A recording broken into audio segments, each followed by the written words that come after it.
Good morning students. बेटा आज हम एक नया चैप्टर स्टार्ट करने वाले हैं and the name of the chapter is business services. Business services में हम आज सर्विसेज के बारे में पढ़ेंगे कि सर्विसेज क्या होती हैं, जिनके बारे में आपने कई बार नाम सुना हुआ है कि हम सर्विसेज की भी प्रोडक्शन करते हैं जिस तरीके से हम गुड्स की प्रोडक्शन करते हैं। ठीक है, तो सर्विसेज का हिंदी मीनिंग होता है सेवाएं। तो बेटा जैसे हमने ट्रेड के बारे में पढ़ा था कि हम ट्रेड व्यापार होता है, वस्तुओं को ख़रीदना बेचना व्यापार कहलाता है, ट्रेड कहलाता है। तो उसी ट्रेड में जो हेल्प करती हैं वो हमारी ऑक्सिलरीज टू ट्रेड कहलाती हैं या हमारी बिजनेस सर्विसेज कहलाती हैं। तो चलिए हम फीचर्स देख लेते हैं बिजनेस सर्विसेज के क्या क्या फीचर्स हो सकते हैं। Nature of business services, first one is intangibility. Intangibility का मतलब होता है कि सर्विसेज जो है they can not be touched, उनको हम टच नहीं कर सकते हैं as we can touch the goods. They can not be seen, touched और स्मेल्ड। ठीक है, तो ये तीनों ही कैरेक्टरिस्टिक्स उसमें नहीं होती हैं गुड्स के अंदर, कि हम उन्हें देख नहीं सकते हैं, फिजिकली नहीं देख सकते हैं, हम फिजिकली उन्हें टच नहीं कर सकते हैं और उन्हें हम स्मेल भी नहीं कर सकते हैं। Just can only be felt yet their benefits can be availed, example treatment by doctor. ठीक है, तो हम उनको सिर्फ महसूस कर सकते हैं जब सेवाएं हमें दी जा रही हों। जैसे एक डॉक्टर की सेवा है, डॉक्टर आपका ट्रीटमेंट कर देता है तो वो आपको ट्रीट कर रहा है, अपनी सेवा दे रहा है। आप सही हो जाएंगे तो आप फील करेंगे कि हाँ हमें डॉक्टर ने अपनी सेवा दी थी। Second is inconsistency. इनकन्सिस्टेंसी का मतलब होता है बेटा कि होमोजीनियस नहीं है सेवाएं, मीन्स सिमिलर नहीं है। जैसे कि गुड्स जो होते हैं दे कैन बी सिमिलर। ठीक है, जैसे एक कार का मॉडल है या कोई मोबाइल फ़ोन का मॉडल है, तो जो मॉडल अगर एक ही टाइप का मॉडल है तो उसके सारे प्रोडक्ट्स बिल्कुल सिमिलर होंगे, लेकिन सेवाएं कभी भी सिमिलर नहीं हो सकती हैं। Different customers have different demands and expectations, example mobile services, beauty parlour. तो देखो यहाँ पे मैं आपको एक एग्जांपल दे दूँ कि जैसे डिफरेंट जो कस्टमर्स होते हैं उनकी डिफरेंट डिफरेंट डिमांड्स होती हैं और उसके अकॉर्डिंग जो है वो सेवाएं दी जा सकती हैं। ठीक है, जैसे आप किसी रेस्टोरेंट में जाते हो तो वहाँ पे आप ऑर्डर करोगे कि मुझे ये सब्ज़ी चाहिए, तो उस सब्ज़ी में मतलब वो तीखी होनी चाहिए या कम तीखी होनी चाहिए। तो वहाँ पर सेवा जो है आपको अकॉर्डिंग टू योर डिमांड दी जा सकती है। ठीक है, और दूसरी बात अगर हम यहाँ पे कुक का ही एग्जांपल ले रहे हैं तो अगर जो बेस्ट शेफ़ है जिससे आप खाना बनवाते हो, ज़रूरी नहीं है कि उसका खाना हमेशा आपको एक जैसा ही मिले।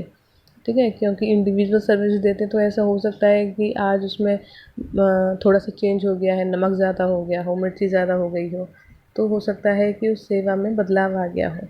लेकिन गुड्स जो है वो हमेशा ही सिमिलर रहेंगे, एक बार प्रोड्यूस्ड हो गए तो उसमें चेंज नहीं हो सकता। लेकिन सर्विसेज में चेंजेस आपको मिल सकते हैं। Third is inseparability. Inseparability means कि हम सेपरेट नहीं कर सकते हैं एक सर्विस को और एक सर्विस प्रोवाइडर को, वो एक साथ ही चलेंगे। Production and consumption are perform simultaneously, example ATM में replace clerk but presence of customer is a must. ठीक है, तो प्रोडक्शन और जो कंजम्पशन है वो एक साथ चलते हैं। इट मीन्स जो सर्विस आपको दी जा रही है और जो आपका सर्विस प्रोवाइडर है वो एक साथ चलेंगे, वो दोनों अलग अलग नहीं हो सकते हैं। तो जैसे हमने शेफ़ का ही एग्जांपल लिया हुआ है, तो अगर शेफ़ आपको खाना दे रहा है तो बिना शेफ़ के आपको वो सेवा नहीं दी जा सकती। ठीक है, शेफ़ का होना ज़रूरी है अगर आपको खाना चाहिए तो इनसेपरेबल है एक आपका सर्विस प्रोवाइडर और सर्विस, दोनों एक साथ चलेंगे, अलग अलग वो नहीं की जा सकती हैं। Fourth is inventory loss. तो बेटा सर्विसेज को हम इन्वेंट्री के रूप में नहीं रख सकते हैं। इट मीन्स हम सर्विसेज को स्टॉक के रूप में नहीं रख सकते हैं। जैसे हम गुड्स को रख सकते हैं ना स्टॉक करके, कि जब आपके मार्केट में डिमांड नहीं है तो गुड्स स्टोर हो गए और जब डिमांड फ्यूचर में होगी तो आप उन सबको गुड्स को सेल कर दोगे। इस तरीके से सेवाएं नहीं होती हैं।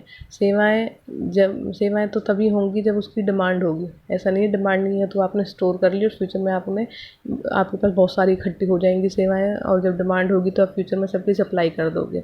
It is not possible in case of services. ठीक है, तो इन्वेंट्री नहीं की जा सकती है सर्विसेज की। Services can not be stored for future use और performed earlier to be consumed at a later date. और ऐसा नहीं है कि सर्विस आपने पहले दी और आप उसे बाद में यूज़ कर लोगे। Example Underutilized capacity of hotels and airlines during slack demand cannot be stored for future when there will be a peak demand। ठीक है, जैसे कि अगर आपकी एयरलाइंस की अभी डिमांड नहीं है तो जो उनकी कैपेसिटी अभी यूज़ नहीं हो पा रही है, ऐसा नहीं है कि फ्यूचर में वो ज़्यादा यूज़ हो जाएगी। एक एयरलाइंस की जितनी कैपेसिटी है उतनी ही कैपेसिटी वो फर्दर आगे भी यूज़ कर सकते हैं। ठीक है, अगर एक प्लेन में बैठने वाले लोगों की क्षमता मान लो 1000 पैसेंजर्स है तो फ्यूचर में भी 1000 ही तो बैठेंगे। ऐसा तो नहीं है कि भाई पहले हमने अपनी सर्विसेज नहीं दी थी तो पहले हमने 1 लाख लोगों को नहीं बिठाया था एयरप्लेन्स में तो अब एक साथ हम 1 लाख लोगों को बिठा देंगे, ऐसा पॉसिबल नहीं है। Next one is involvement. So participation of the customer in the service delivery is a must. ठीक है, तो पार्टिसिपेशन कस्टमर का पार्टिसिपेशन तो बहुत मस्ट होता है।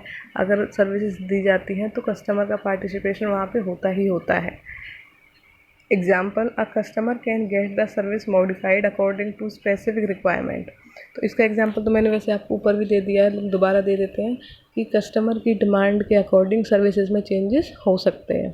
ठीक है, जैसे आप जो सपोज़ कीजिए छोटे बच्चे हैं, कोई बीमार हो जाता है, डॉक्टर के पास उसे लेकर जाते हैं और जब बच्चा ही कह देता है नहीं मैं इंजेक्शन नहीं लगवाऊंगा, मैं तो मेडिसिन ले लूँगा, तो डॉक्टर कई बार इंजेक्शन लगाने की बजाय उसे मेडिसिन दे देते हैं। या छोटे बच्चे वो मेडिसिन नहीं ले पाते हैं, लिक्विड वाली मेडिसिन वो ले लेते हैं, तो बच्चे को उसके नीड के अकॉर्डिंग पेरेंट्स ये कह सकते हैं कि डॉक्टर इसे गोली मत दीजिए, इसको लिक्विड वाला सिरप दे दीजिए, वो ये ईज़िली ले लेगा। ठीक है, तो जिस तरीके से कस्टमर की नीड है उस तरीके से सर्विस को मॉडिफाई किया जा सकता है, लेकिन गुड्स में आप ऐसा मॉडिफिकेशन नहीं करवा सकते हैं। अगर आप कहते हो कि भाई मुझे मोबाइल फ़ोन की इतनी बड़ी स्क्रीन नहीं चाहिए, मुझे थोड़ी कम स्क्रीन दे दो, या आप ऐसा थोड़ी कह सकते हो कि मुझे मेमोरी और ज़्यादा बना के दे दो, फ़ोन में मेमोरी इसमें कम है, ऐसा कुछ नहीं हो सकता। जो एक बार बन चुका है वो बन चुका है, लेकिन सर्विसेज में इस तरीके के चेंजेस पॉसिबल हैं। ठीक है बेटा, तो हमने फीचर्स कर लिए हैं। Next one is types of services. कितने टाइप्स होते हैं सर्विसेज के? तो बेसिकली 3 टाइप्स होते हैं सर्विसेज के। First one is social service, second is personal service and third is business service, जो हमारा मेन टॉपिक है। ठीक है, तो सोशल सर्विस क्या है? नाम से ही क्लियर हो रहा है, सोशल सर्विसेज वो सर्विसेज होती हैं जो फ्री ऑफ कॉस्ट लोगों को दी जाती हैं, समाज सेवा एक तरीके से। तो इस देखिए क्या है, provided voluntarily to achieve certain goals, example health care and education services provided by NGOs। तो जो हमारी NGOs होती हैं, नॉन गवर्नमेंट ऑर्गेनाइजेशंस होती हैं, या इनके अलावा भी कई बार कुछ लोग अपनी मर्ज़ी से भी लोगों की सेवा में लग जाते हैं। जैसे अभी का एग्जांपल ले लिया आप, कोरोना जो बीमारी फैली हुई है उसकी वजह से बहुत सारे लोग ऐसे हैं जो लोगों को फ्री में खाना बांट रहे हैं, लंगर लगा के सेवाएं दे रहे हैं, रास्ते में जाते हुए लोगों को पानी की सेवा दे रहे हैं, खाने की सेवाएं दे रहे हैं। तो ये हमारी क्या कहलाती है? सोशल सर्विसेज कहलाती हैं, जिनका कोई मोटिव नहीं होता है कि प्रॉफिट अर्न करना है या कुछ इस तरीके से, बस लोगों की सेवा करना होता है। ठीक है, next one is personal services. तो services which are experience differently by different customers. Personal services बेटा पर्सनल होती हैं, जो आप पर्सनली अवेल करते हो, जैसे कि टूरिज़्म हो गया, रेस्टोरेंट्स हो गया एक्सेट्रा। जैसे आप कहीं जाते हो, घूमने के लिए चले जाते हो, ठीक है, उसके अलावा आप रेस्टोरेंट में खाने के लिए जा रहे हो, सिनेमा हॉल पिक्चर देखने के लिए जा रहे हो, शॉपिंग मॉल में शॉपिंग के लिए जा रहे हो, तो वो सारी हमारी पर्सनल सर्विसेज कहलाती हैं। Next one is business services. तो सर्विसेज जो कि एक बिज़नेस एंटरप्राइज प्रोवाइड करता है बिज़नेस एक्टिविटीज़ की हेल्प के लिए, ताकि बिज़नेस अच्छे से कंप्लीट हो, ट्रेड जो है वो अच्छे से कंप्लीट हो, वो सारी हमारी बिज़नेस सर्विसेज कहलाई जाती हैं। ठीक है, जिनको हम ऑक्सिलरीज टू ट्रेड भी कहते हैं, जैसे कि बैंकिंग है, इंश्योरेंस है, कम्युनिकेशन है, वेयर हाउसिंग है, ट्रांसपोर्टेशन है। तो इन सारी सर्विसेज की हेल्प से ही बिज़नेस जो है वो अच्छी तरीके से रन किया जा सकता है। अगर बिज़नेस सर्विसेज नहीं होंगी तो it will be very difficult to complete the business. ठीक है, तो हम बिज़नेस सर्विसेज ही अपने इसमें आगे चैप्टर में कंप्लीट करेंगे। सभी टाइप्स की बिज़नेस सर्विसेज हम देखेंगे कि सभी टाइप की बिज़नेस सर्विसेज कौन सी हैं। अब देखो ऊपर वाला पैराग्राफ मैं आपके लिए रीड कर देती हूँ एक बार। It has already been stated that commerce consists of trade and auxiliaries to trade। ठीक है, कॉमर्स में हम ट्रेड और auxiliaries to trade में सर्विसेज को इन्वॉल्व करते हैं। auxiliaries और aids to trade refers to the activities incidental to the buying and selling of goods and services।